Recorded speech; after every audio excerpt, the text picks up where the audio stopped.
Assalamualaikum warahmatullahi wabarakatuh. Salam sejahtera bagi kita semuanya. Om Swastiastu, salam kebajikan. Perkenalkan, nama saya Febi Cantika Sari, mahasiswi jurusan Manajemen Program Lanjutan dari Perbanas Institut Jakarta. Pertama-tama, izinkanlah saya untuk mengucapkan banyak terima kasih kepada Dewan Juri yang telah memperkenankan saya untuk masuk ke dalam babak presentasi ini.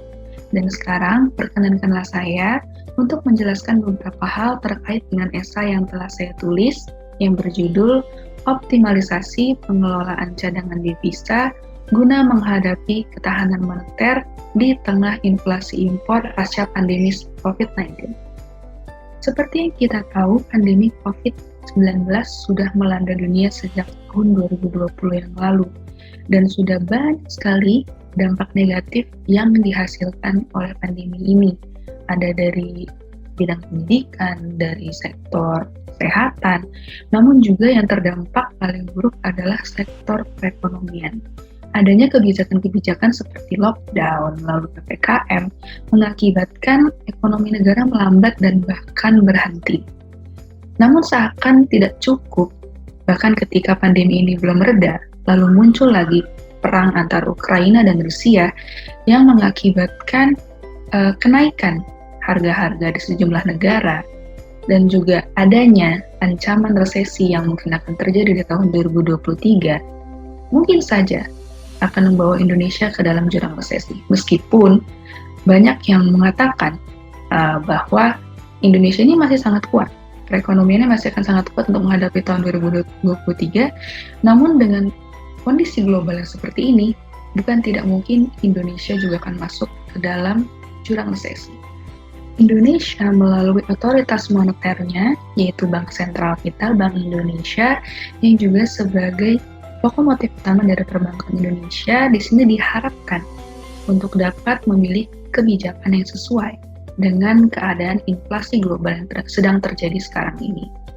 Dan dari yang terakhir, kebijakan yang diambil oleh Bank Indonesia adalah menaikkan suku bunga acuan sebesar 50 basis poin ke level 5,25%. Ini sudah sesuai dengan teori yang ada untuk menurunkan inflasi, yaitu dengan menaikkan suku bunga acuan, sehingga orang-orang akan cenderung untuk menabung dibandingkan mengambil kredit, sehingga jumlah uang beredar yang ada di masyarakat akan menurun dan diharapkan inflasi dapat turun juga.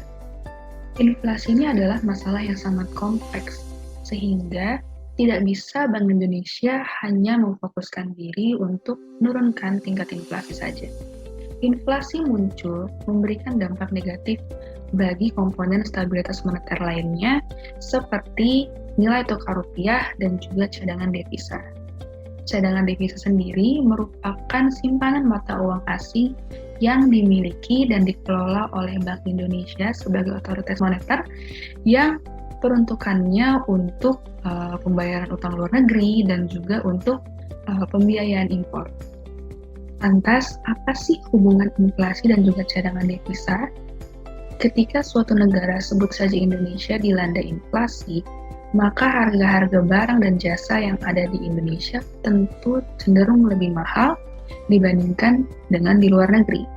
Oleh karena itu, negara akan cenderung untuk melakukan impor. Dan ketika melakukan impor, tentu saja kita harus membayar dengan mata uang internasional yang digunakan saat ini, yaitu dolar AS. Sehingga kebutuhan dolar AS di Indonesia akan meningkat.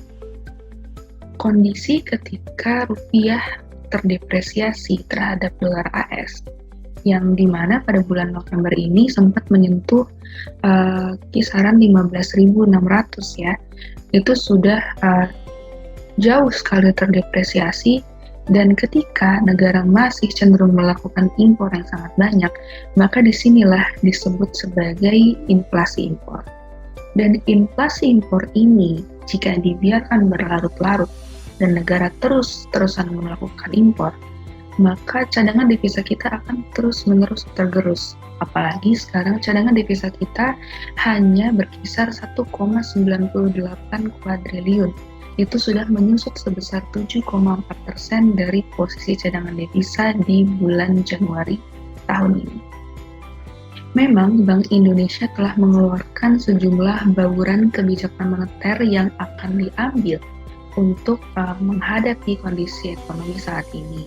Salah satu dari kebijakan yang akan dijalankan adalah dengan tetap berada di pasar untuk menjaga stabilitas nilai tukar itu dengan melakukan intervensi.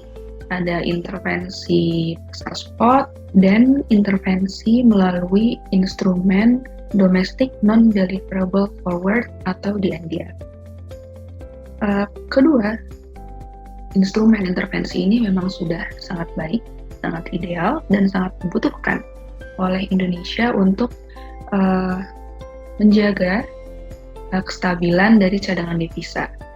Namun dari dua instrumen ini, mana sih yang lebih baik untuk digunakan dalam jangka waktu panjang seperti itu?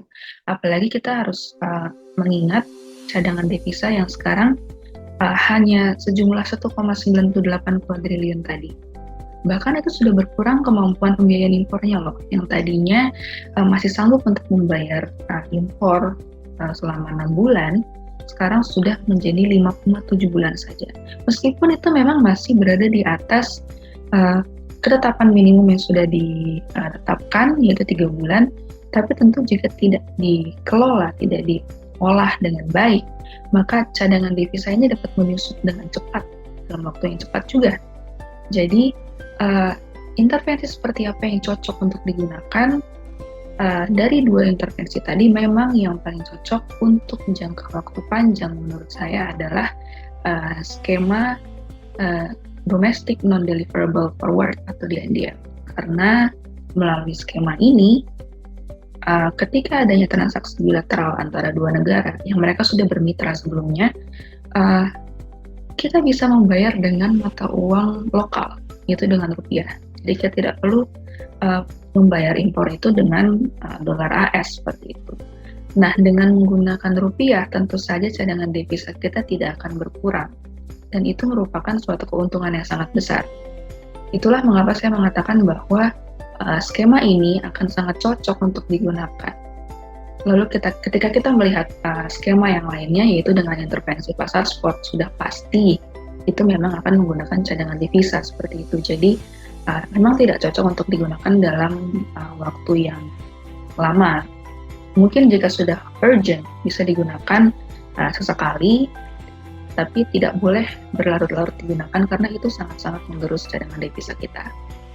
Nah, di sini Bank Indonesia sebagai otoritas moneter yang mengelola cadangan devisa tentu harus bisa merumuskan formula dan proporsi yang tepat dalam penggunaan intervensi tadi. Seperti yang sudah saya jelaskan sebelumnya, di mana intervensi dengan instrumen DNDF itu sangat membutuhkan. Oleh karena itu, instrumen ini dapat digunakan untuk jangka waktu yang panjang sehingga dapat dimaksimalkan penggunaannya. Di sini Bank Indonesia ataupun dengan lembaga-lembaga terkait lainnya mungkin bisa memperluas kemitraan dengan negara-negara yang menjadi tujuan impor dari Indonesia, sehingga skema DNDF ini dapat digunakan dengan lebih luas lagi, sehingga keuntungannya dapat dimaksimalkan juga, sehingga cadangan devisa kita dapat dihemat. Dari yang sudah saya jelaskan sebelumnya, maka kesimpulan yang dapat diambil adalah pengelolaan cadangan devisa ini bukanlah hal yang mudah, dan untuk itu Bank Indonesia harus bisa mengatur proporsi yang tepat kapan menggunakan intervensi pasar spot dan kapan menggunakan intervensi DNDF. Dan dalam pandangan saya, instrumen DNDF ini akan sangat-sangat menguntungkan sekali untuk Indonesia, terutama untuk para pengimpor, sehingga mata uang lokal dapat digunakan dan cadangan devisa pun ini tetap stabil seperti itu. Dan dengan pemaksimalan skema DNDF ini, tentu saya yakin negara dan juga pengimpor akan dapat terhindar dari inflasi. Baiklah, demikian yang dapat saya sampaikan. Semoga dapat diterima oleh Dewan Juri dan teman-teman sekalian. Mohon maaf jika ada kesalahan kata. Assalamualaikum warahmatullahi wabarakatuh. Selamat melanjutkan aktivitas dan selamat siang.